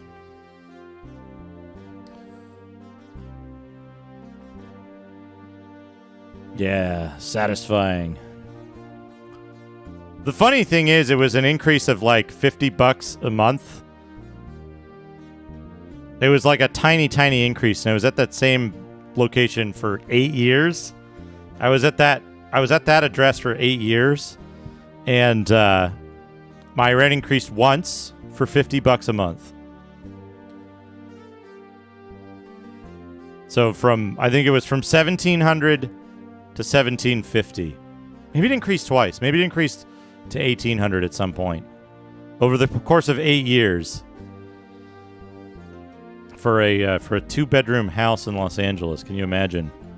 But then suddenly the landlord was like, Max recycling. I gotta move back into this house. I'm taking it off the market.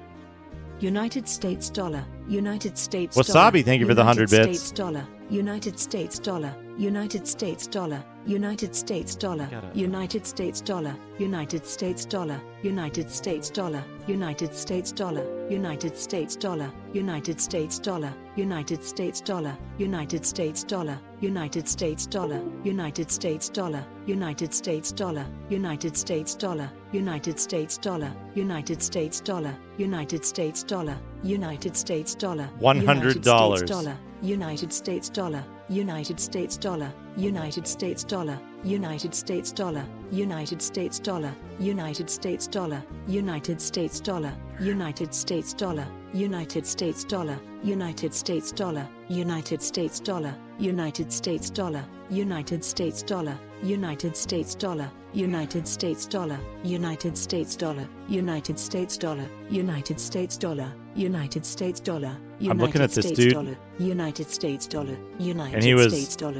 animating. United States dollar. United States dollar. United States dollar. United States dollar. United States dollar. United States dollar. United States dollar. United States dollar. United States dollar. United States dollar. United States dollar. United States dollar. United States dollar. United States dollar. United States. She went a little dollar. bit robot United States for a dollar. minute there. United States dollar. United States dollar. United States It's weird dollar. that United States dollar. United each States dollar. TTS United States dollar. has like United States dollar. United States dollar. United States dollar. United States has dollar. like United States dollar. United States unique dollar. ways they United fuck States up dollar. United States and dollar. unique things United that like States dollar. United States dollar. United that like States dollar. United States precipitate dollar. it. United I States guess dollar. United States like Amy dollar. and Brian United States dollar. tend to mess up on regular words, but they're more stable with emoji. Justin goes fucking hog wild with emojis, but like regular words, he's kind of no less stable with. And like random Avadico, yeah. But like random sounds, Brian goes fucking nuts. Amy does some really weird stuff with like H's where she'll just make like weird heavy breathing noises. And then like Brian doesn't do anything weird with it. Justin doesn't do anything that weird with it. Very strange. Very, very strange to me. You know what's good news, though, folks? I got the fan back in the window, and I'm not dying from pollen. So I think it's the bush finally calmed down after a couple of weeks of just ejaculating everywhere. Oh, yeah, Joey doing the milk. Also, Snake.